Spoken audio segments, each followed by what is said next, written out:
اللہ تعالیٰ اپنی مہربانی فرمائے. اللہ تعالیٰ وہ ہمارے وہاں قافلے میں مشائخ تھے, بڑے بڑے بزرگ حضرات تھے وہاں پر, تو وہاں کئی ماشاء اللہ سب بادشاہ اور بزرگان کی شکل, اور لوگ بڑی محبت سے آگے پیچھے. ایک مجھ سے کہنے لگے دعا کریں کہ اللہ میری اولاد کو اللہ ان مشائخ جیسا بنائے. الحمدللہ ہے, ہاں الحمد.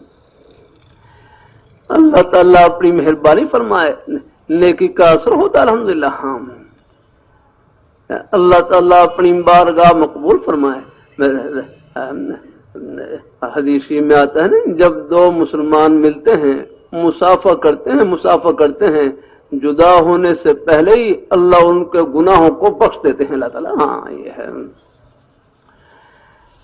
اللہ تعالیٰ اپنی مہربانی فرمائے ہیں. اللہ تعالیٰ اپنی بارگاہ مقبول فرمائے ہیں. اللہ باہر جائیں,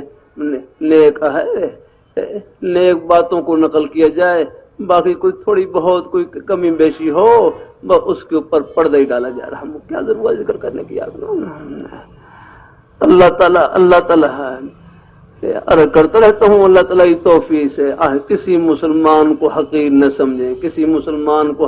سمجھیں, کیا معلوم چلتے چلتے کون سی نیکی کروا لے جس کی اور وہی اللہ تعالیٰ کی رحمت کا بہانہ بن جائے اور بیڑا پار ہو جائے. الحمدللہ ہے.